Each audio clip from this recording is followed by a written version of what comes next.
Muy buenos días a todas y a todos. Bienvenidos a un cuarto día de este seminario de bibliotecas, archivos y museos, en la cuarta jornada de lo que es la Escuela Internacional de Verano. Para nosotros sería la cuarta jornada. Estamos ya, como quien dice, a la recta final. En el día de hoy tenemos como moderadora a la profesora, la magíster Betsy Rodríguez de León, profesora titular del Departamento de Bibliotecología y Archivología de la Facultad de la Universidad de Panamá.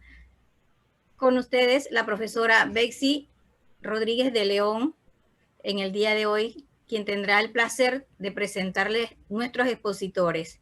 Bienvenida, profesora, y buenos días.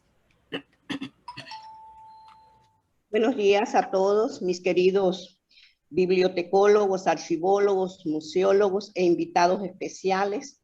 En unos minutos quiero dar instrucciones sobre la metodología del día de hoy. A las 10:35 tenemos las preguntas y las respuestas de la jornada correspondiente a esas 4 ponencias que se van a disertar en la mañana de hoy. Tenemos a Emma del Pilar y tenemos a Sonia, quienes son las encargadas de las preguntas que van a hacerle a los diferentes expositores. Deseamos pedirle a todos los expositores de esta mañana que se ajusten, por favor, a los 25 minutos que se les ha dado para su presentación. 5 minutos antes de la presentación les voy a estar comunicando cuánto tiempo les queda faltando para terminar su intervención. En estos momentos tenemos el placer de presentar al magíster Henry Alexander Rengifo Sánchez, quien ocupa el cargo de jefe de la Oficina de Administración Documental de la Universidad de los Andes. El magíster Henry cuenta con una ingeniería industrial de la Universidad de los Andes y es magíster en gestión documental y administración de archivos de la Universidad de La Salle, obtenido en el año 2015. Profesor Henry, adelante, tiene usted la sala para compartir esta importante exposición. Doctora Betsy, muchas gracias. Muy amables a todos los participantes y anfitriones y organizadores de este evento en Ciudad de Panamá. Espero estar a la altura de las circunstancias y muchísimas gracias por tener en cuenta mi nombre para comunicarles algo que considero puede ser de su interés. Sin más preámbulos, voy a pasar a compartir mi pantalla. Por favor, me confirman cuando la estén viendo.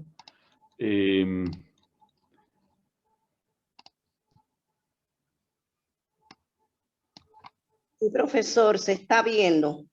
Muy bien. Hoy lo que les quiero hablar básicamente son de todos los retos y roles que nosotros los profesionales de información tenemos en todos esos temas de transformación digital. Inicialmente la ponencia, cuando la había presentado, la estaba dirigiendo únicamente al tema de las universidades. Sin embargo, ya realizando el detalle de la presentación, veo que esto es de común uso para todas las instituciones y organizaciones en las cuales nosotros estemos prestando nuestros servicios. Quisiera empezar con esto, contándoles o compartiendo algunas cifras y algunos hechos. Hay una organización que es la Organización Internacional de la Unión de Telecomunicaciones que durante el año 2020 hizo una medición que se llama así, Midiendo el Desarrollo Digital. Ahí les dejo el link donde pueden ustedes consultar la información que les estoy presentando y que dicta unos temas muy interesantes. Entonces, de cómo nosotros estamos, por ejemplo, conectados en este momento en el mundo. Entonces, la primera gráfica que quisiera decirles es que casi el 50% de la población del mundo tiene acceso a Internet. O sea, somos en este momento casi 4 billones de personas que estamos en este momento conectadas a Internet. Sin embargo, de los 7.800 billones que somos de personas, de los 7.8 billones que somos en personas, hay 3.7 billones que no están conectadas. Entonces también es unas cifras importantes de saber de cómo ha avanzado todo este proceso, pero también de qué todo es lo que nos falta. Y dentro de ese porcentaje es importante ver que si bien el 50% de la población está conectada a Internet, la población más joven, que es la población entre los 15 y los 24 años, tiene un acceso superior. Entonces, el 70% de la población joven del mundo que actualmente está activa está conectada a Internet. Y eso es una gráfica que no solamente lo muestra a nivel del mundo, sino que lo hace a nivel de las regiones.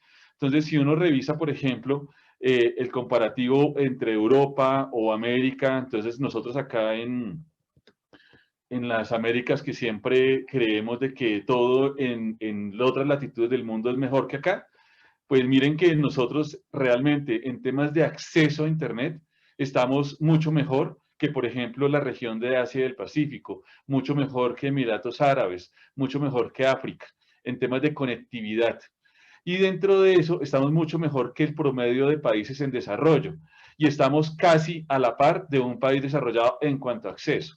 Entonces, estas son cifras importantes. Y no solamente es verlo a nivel de población, sino también verlo a nivel de las personas más jóvenes. Entonces, el 90% de nuestros jóvenes en América están conectados a Internet, tienen acceso a Internet. Mientras que, por ejemplo, en países o en islas, en estados insulares o en estados en los cuales no tienen acceso al mar o que tienen unas condiciones menos favorables, pues los accesos son mucho más bajitos, como ustedes lo pueden ver también acá en estas gráficas. Ahora, cuando revisamos ese comparativo de lo que estamos viendo anteriormente, de el Internet, el acceso, versus los que tienen acceso al computador, pues estas gráficas también las plantean en términos de cuántas personas en las urbes o en el sector rural tienen ese acceso a Internet. Y vemos de que en las urbes, a nivel del mundo, el 72% de las urbes tienen acceso a Internet, mientras que en ese mismo paralelo, en las urbes, no todo ese mismo 72% tiene acceso a un computador.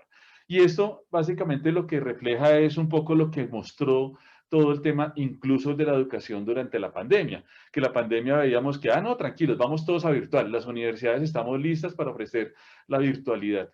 Y empezamos a ofrecer la virtualidad y los profesores más o menos tuvieron o tuvimos que adaptarnos a esta nueva realidad.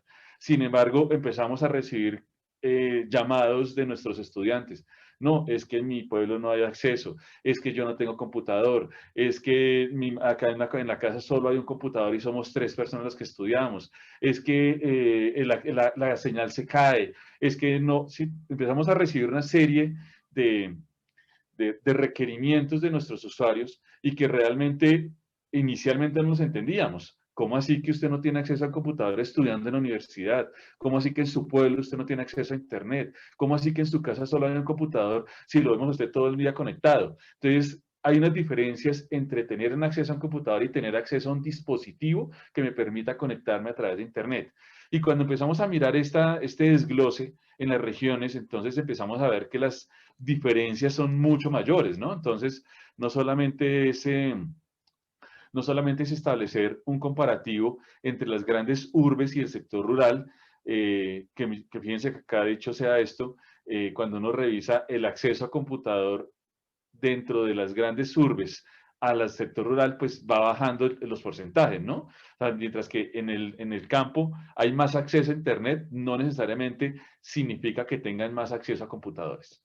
Entonces, y cuando empezamos a mirar este desglose, cómo están las Américas, cómo está Europa, cómo están Asia, cómo están los Emiratos Árabes Unidos, cómo está África, cómo están los países en desarrollo, cómo están los países desarrollados, en desarrollo, los establecimientos insulares, bueno, todas las estadísticas que miden, pues uno mira ahí, mira y empieza a entender muchas de las desigualdades que realmente estamos viviendo en el mundo y que nosotros como docentes y que nosotros como universidad debemos de empezar a entender. Y esto empieza también a marcarse de que esto no es un tema ajeno al mundo, ¿no? Esto es un tema que se ha venido marcando desde mucho tiempo atrás. Entonces, fíjense que mientras que desde el año 2005, ¿sí?, habían menos personas con acceso a Internet y más computadores en el hogar, hoy en día esa gráfica está inversa. Hay más personas, hay menos personas con acceso a un computador y más personas con acceso a Internet. Entonces, esto es un poco lo que me parecía muy importante para mostrarlos. ¿Y por qué? Porque quiero llegar a uno de los temas que es el eje central de mi ponencia, y son esas habilidades en tecnologías de la información y las comunicaciones que en nuestro léxico se llaman las TIC, pero que en el léxico anglosajón se llaman las ICT, que básicamente establecen que las bajas habilidades en TIC son unas barreras significativas para la participación en una sociedad digital. Entonces, no tener habilidades o carecer de ellas o tenerlas en un bajo volumen hace que no nos permita masificar un poco todo este proceso y utilizar todo el potencial de la sociedad digital, todo lo que en este momento se nos presentan como Big Data, como análisis de datos, como inteligencia artificial. Otro punto importante es que en la data que está disponible, que en una siguiente gráfica se las voy a presentar, en el 40% de esos países con data disponible, menos del 40% de las personas reportan haber llevado a cabo una de las actividades que componen las habilidades básicas. ¿Y cuáles son las actividades básicas? Enviar un email adjunto, por ejemplo. Entonces, digamos que yo me imagino que todos los que estamos acá en esta sala y en esta reunión, dijimos, a ver, pero enviar un correo con un adjunto, ¿eso qué bobada eso? ¿Qué cosa tan simple es? Pues mire que hay menos de 40% de las personas a nivel del mundo que reportan que no lo han hecho durante los últimos 3 meses. Y eso se puede establecer como una actividad básica. Ahora, una actividad promedio, que es enviar una presentación electrónica, o perdón, crear una presentación con un software de presentaciones, por ejemplo, la que ustedes están viendo. Entonces, en el 70% de esos países, menos del 40% de esas personas han realizado una de esas actividades, que es, por ejemplo, esta. Entonces, ya es cuando uno lo empieza a mirar a nivel de localidad, pues es poco, pero cuando lo empieza a ver a nivel del mundo, y en particular de un mundo globalizado que tenemos, y en un comparativo de tener 4 billones de personas conectadas al mundo, estos números son amplios. Y en solo el 15% de los países que reportan datos, solamente hay un 10% de personas que tienen habilidades altas. Por ejemplo, desarrollar un software, por ejemplo, escribir un programa en una aplicación utilizando un software especializado de programación. Entonces, un Python, cualquiera de ellos. Y en ese sentido, la data también indica que existen grandes diferencias en los niveles de actividad. Entonces, en niveles bajas, estándar o altas de TICs, entre los grupos de edad, por supuesto, que también ya lo veíamos en el anterior gráfico, el acceso que tiene Internet entre los mayores y los jóvenes, pues eso también se marca en esto. Entonces, hay entre los grupos de edad, entonces hay unas muy bajas habilidades en TIC en personas mayores y unas más altas habilidades en TIC en personas menores. Ahora, también esa diferencia se basa en las ocupaciones. Entonces, acá entramos a jugar nosotros, los que trabajamos en archivos, bibliotecas, museos, que estamos expuestos y es una profesión tan sensible a la tecnología en estos momentos, pues qué tanto realmente estamos en ese gap. Sin embargo, cuando uno revisa las diferencias entre género y especialmente entre población, esas diferencias son nulas o casi inexistentes, que básicamente es en la población entre 15 y 24 años. Eso es una buena noticia para ellos, para esa siguiente generación. Es una mala noticia para nosotros, que somos los que nos estamos formando. Entonces, digamos que ahí hay un punto importante. Y acá les quiero también presentar unas gráficas que muestran precisamente eso que estábamos hablando. Ese link que les dejé nos va a llevar a esta página, que básicamente lo que ilustra es eso. Entonces, estas son las... Perdón, creo que acá hay... Ya.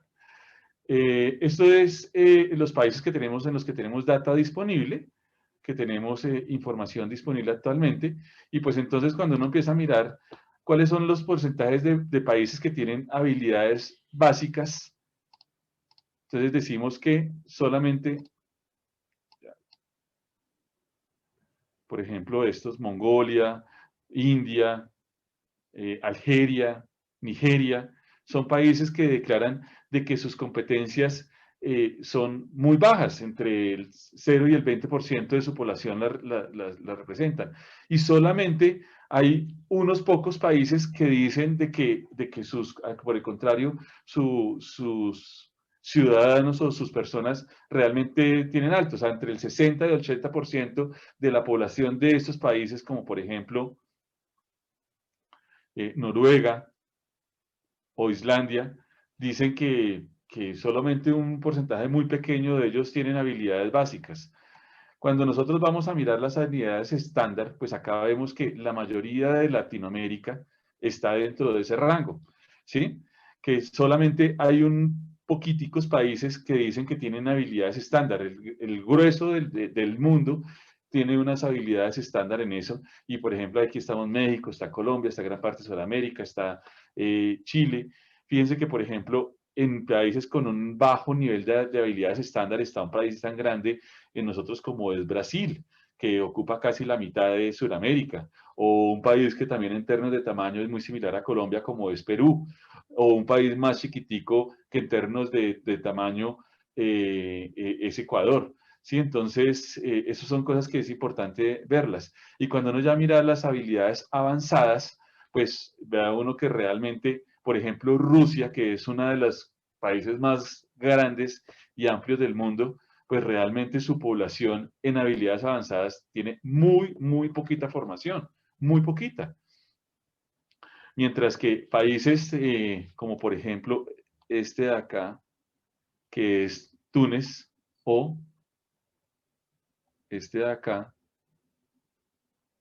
que es Emiratos Árabes Unidos, dice que entre el 15 y el 50% de su población tiene habilidades avanzadas en términos de TIC. Entonces, esas son estadísticas que me parecía importante presentárselas para llegar a eso. ¿Qué son las competencias o habilidades que se tienen en TIC? Básicamente se refiere a la capacidad de conversar con las personas a través de diversas tecnologías. Al igual que las tecnologías de la información, las TIC se refieren al uso de la tecnología para tareas habituales y cotidianas, como enviar un correo, hacer una videollamada, buscar en Internet, utilizar una tableta o un teléfono móvil.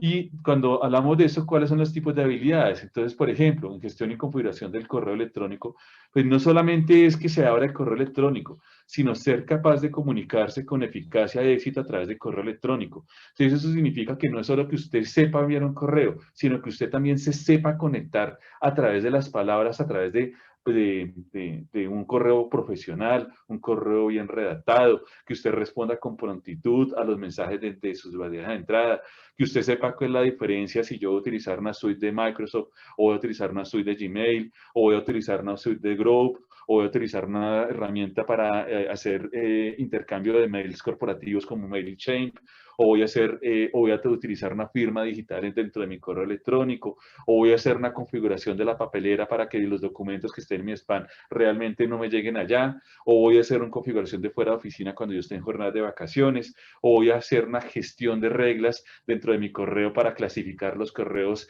y establecerlos en importantes, en no sé qué, o aplicar reglas de retención que también en los correos se pueden utilizar, entonces para hacer temas de gobierno de información. Habilidades como la investigación en línea. Entonces no se trata solamente de entrar a Google y escribir en Google lo que se me ocurra, sino sencillamente también empezar a saber realmente cómo filtrar esos contenidos que yo necesito, cuáles son la investigación que yo voy a hacer en buscadores, cuáles son los buscadores más adecuados, cuál es la diferencia entre un Google normal y un Google Academic, por ejemplo.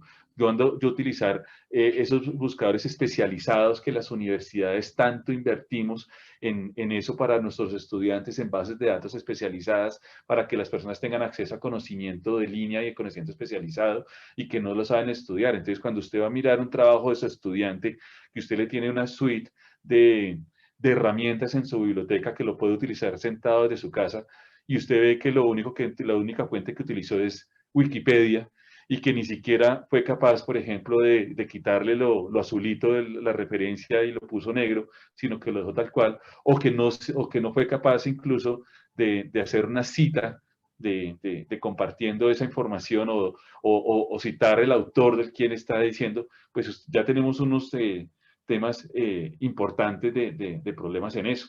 La utilización de los foros, la gestión de las redes. Entonces no solamente es que yo tenga un máster en WhatsApp o un máster en Facebook, sino que realmente, por ejemplo, se sepa cuál es el poder adecuado de las redes, qué significa hacer presencia, gestionar o actualizar los medios sociales. Que aunque no sea una parte fundamental de su trabajo, las empresas cada día necesitan que los empleados conozcan y tengan más conocimiento en las distintas redes sociales, cuáles son los beneficios y cuáles son los límites de cada una para que realmente se puedan utilizar en una forma más valiosa en el trabajo. Entonces, no solamente es Facebook, también está LinkedIn, también está Pinterest, está Instagram, está YouTube, está Twitter, están los diferentes colectivos de medios sociales en los cuales yo puedo tener eso. La colaboración en línea. Entonces, la colaboración es una gran amplia que se requiere a cualquier medio para compartir información con sus compañeros de trabajo, con sus pares, con sus clientes, y que eso incluye que usted pueda añadir, por ejemplo, una reunión a un calendario compartido, que usted pueda hacer trabajo colaborativo en línea y que usted pueda hacer trabajo o comentarios sobre un documento, para que realmente no nos... Ven, te envío el correo con el documento y tú me reenvías el correo con el documento para que me muestre los cambios. Y entonces al final, para un solo documento tenemos 10.000 correos, todos unos con cambio, y el pobre que le tocó consolidarlo, sacándose un ojo a ver qué hizo el uno, qué hizo el otro. Cuando hoy en día hay herramientas como por ejemplo la misma suite de Google, o Dropbox, o la MC Office, la Office 365, tan utilizada en las herramientas, un OneDrive, un SharePoint, que nos permite hacer eso de una forma mucho más expedita. Y para no hablar incluso, tener competencias básicas en el uso de Zoom, o en el uso de Skype, o en el uso de GoToMeeting, o en el uso de Meet, o en el uso de Slack, o en el uso de Teams, que son cosas que hoy en día son términos que no nos deberían de sonar extraños. La gestión de datos o consultas. Entonces, todo el mundo necesita ser capaz de elaborar y gestionar datos mediante las hojas de cálculos. Entonces, la utilización de Excel como un lenguaje. Hoy estaba leyendo esta mañana una noticia que salió en la prensa que decía que ya hoy oficialmente Excel es un lenguaje de programación. Eso da muestras del poder que tiene Excel para realmente gestionar o crear nuevas aplicaciones a partir de esa misma herramienta. Y entonces Excel no solamente es una cosa que lo utilizamos como una base de datos, ¿no? Que no es donde más se usa, pero que realmente no tiene nada que ver. Bueno, y me extendería mucho si les detallo todo esto, pero para que ustedes sepan las tipos de habilidades que tenemos que desarrollar. Entonces, tenemos que llegar a un cambio de paradigma, que es el cambio de la gestión documental a gobierno de información. Y esto ya es especialmente un mensaje establecido para las personas que trabajamos en archivos, para las personas que se están formando en estas profesiones. Y es importante empezar a mirar de que cuando entramos a las organizaciones y cuando miras las organizaciones, las constantes es que el volumen de la data está disparado. No sabemos dónde vive la información vive en todo lado. La operación está en modo pánico, o sea que yo realmente lo que paso es atendiendo problemas específicos y no estoy dando soluciones a un futuro. No sé hablar con las personas de tecnología, no sé hablar con las personas del área legal, no sé hablar con la gente de procesos, porque no tenemos unos lenguajes comunes. Entonces, nosotros los archiveros, los que encargamos de gestión documental, tenemos que empezar a manejar esos distintos lenguajes que hay allí. Y con esto también quiero referirlos a otras, se me está diciendo mi temporizador que me quedan 5 minutos. Y con esto ya empezamos a establecer temas asociados. Quería dejarles también este link de una página que se llama aim.org, que estudia absolutamente todo el comportamiento que tiene que ver con los contenidos, con el records management, con la gestión documental, y que tiene unas cosas muy interesantes. Acá inclusive les dejo algunas, y los slides que siguen acá son en gran parte estudios o estudios de ellos. Entonces, por ejemplo, dicen que es importante empezar a gestionar el contenido. Entonces, fíjense que ya no hablamos de documentos, ya no estamos hablando de document management, no estamos hablando de los archivos, no estamos hablando del documento de archivo, estamos hablando del contenido empresarial. Y el volumen, la velocidad y la variedad de la información que las organizaciones deben manejar hoy en día supera la capacidad de gestionarla adecuadamente. Entonces, hay una estadística que también dice mucho de esto, y es que el 90% de los datos del mundo se han creado en los últimos 2 años. Y esto no es lo más terrible, el tema es que esto va a seguir creciendo. O sea, el crecimiento exponencial de la data, del volumen de información, se ha dado en los últimos 2 años. Y esto no es un tema que se hizo, ¿no? Es que esto va a seguir. O sea, cada día va a ser peor. Y ese caos cuesta. Entonces, también hay unos estudios de estas mismas firmas que dicen que el promedio de las compañías que gastan en IT, en los departamentos de tecnología, es entre el 3.5 y el 7% del total de sus ingresos. Entonces, acá en comparativo, entonces dicen, si usted es dueño de una firma de 50 millones de dólares, usted puede de una vez saber de que usted se va a gastar alrededor de 3 millones de dólares solamente en manejar la información cada año. Entonces, esos son números que dictan muchísimo y que establecen pautas importantes para eso. En ese sentido, llevamos a que el contenido es el rey y empezamos a entender de que es necesario a tener un apoyo de la alta dirección. Entonces, normalmente los ejecutivos dicen de que las personas que trabajamos en archivos es que no estamos comprometidas o que no sabemos eso y que no ven el tema de la información como un tema específico. Por ello es importante empezar a cambiar el discurso. Entonces no podemos estar en la quejadera que es que no hay plata, que es que no hay recursos, que no somos las cenicientas de las organizaciones, y empezar a mirar de que hay que empezar a decirles a estas personas que son los ordenadores del gasto que no solamente hay que enfocar las iniciativas a reducir riesgos y costos, sino que hay que empezar a mirar esas iniciativas a través de la multidisciplinidad que se da a la gestión documental entre los departamentos, que la gestión de gobierno debe ser un elemento que debe meterse entre los procesos de automatización y que por lo tanto el gobierno de información tiene que ser parte de los procesos de automatización y de renovación tecnológica, que hay que usar la gestión de gobierno de información como una pieza fundamental dentro de los procesos de estandarización que se hagan en la organización, porque eso es lo que da son unas muy buenas prácticas. Eso nos lleva a que esto no se trate de proyectos, o sea, no se trate de que la organización me dé una plata a mí para que yo compre una herramienta de software, sino que eso es un programa y un programa tiene un tema continuo y tiene una serie de componentes que es importante verlos. Un componente estratégico, un componente de gestión de información, un componente tecnológico y por lo tanto un componente de gestión de cambio. Y en ese sentido, en este gobierno de información para el siglo XXI no se trata solamente de cumplir con la legislación o reducir el riesgo, sino que hay que captar oportunidades. Hay que tener en cuenta las respuestas ágiles y rápidas que se deben de tener para minimizar esos costos de búsqueda de acceso. Se dice que 4 personas que una organización contrata, una se dedica a buscar información. O sea, que las otras 3 trabajan y la otra se dedica a esa buscar. Entonces, se diría que no trabaja, sino que es que tiene otros costos. Y eso es lo que hace asociado al caos. Hay que también trabajar en la mejora del servicio y eso significa un costo reputacional para las organizaciones. Hay que tener la información como un soporte para procesos mayores, como Big Data y como analística, y eso significa costos de oportunidad en el mercado, hacerse más competitivo. Entonces, en ese sentido, las recomendaciones para todos nosotros es repensar el concepto de archivo. Ese tema de que el archivo de gestión, el archivo central y el archivo final, pues no, realmente el archivo es uno solo, es el archivo total. Y el archivo no empieza desde el momento en que yo recibo el documento en el archivo. El archivo realmente empieza en el momento en que empiezo a pensar que un documento va a ser un documento de archivo. Y eso significa repensar ese concepto.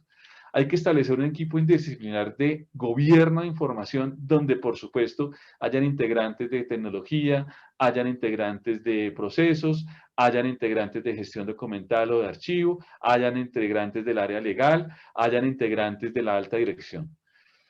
Hay que auditar la información de la organización. ¿Dónde está la información? ¿Qué es y cuál es su valor o cuál es el riesgo que representa tenerla o no tenerla? Porque a la final hay que tener una cosa que es que liberarse de ese famoso ROT. ¿Y qué es el ROT? la información que es redundante, que es obsoleta o que es trivial. Si yo solamente con ello, con esa segunda, con esa tercera opción, logro establecer el cuarto, créame que ya tengo un tema importante. ¿Por qué? Porque nosotros en las organizaciones tenemos que encargarnos de gestionar el contenido, la preservación digital y proveer servicios de información sobre eso.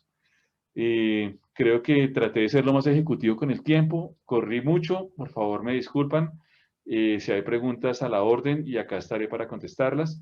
Quería dejarles con esta pequeña reflexión. Muchas gracias por escucharme. Profesor Henry, las preguntas se harán a las 10:35, que terminamos el primer periodo de preguntas. Bueno, agradecemos al Magíster Henry Alexander Rengifo por su excelente presentación. El licenciado Alexander nos ha dado una serie de datos estadísticos de la organización de la Unión de Telecomunicaciones en cuanto al acceso a Internet. Algo realmente muy impresionante que dice que el 50% de la población del mundo está conectada a Internet. 4 billones también están conectados a Internet, y algo bien redundante que es la población joven de 15 a 24 años, que realmente son los que están conectados a este servicio.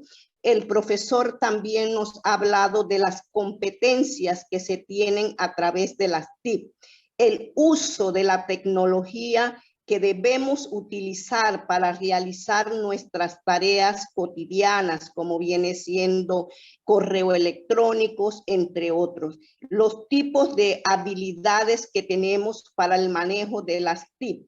Habilidades para entrar en Google, los buscadores más utilizados, y sobre todo, algo muy importante que nos dio el profesor Henry, es que tenemos que hacer un cambio de paradigma. Entre ellos, repensar el concepto de archivo, establecer un equipo interdisciplinario AIG, y que tenemos que liberarnos de los contenidos ROC. Agradecemos al Magíster Henry por tan excelente presentación. Muchas gracias, profesor, por haberlo tenido en este tercer seminario BAN. Buenos días, profesor, y espere las preguntas a las 10:35, que creo que van a ser muchas. Gracias, profesor, por su presentación. Gracias a ustedes.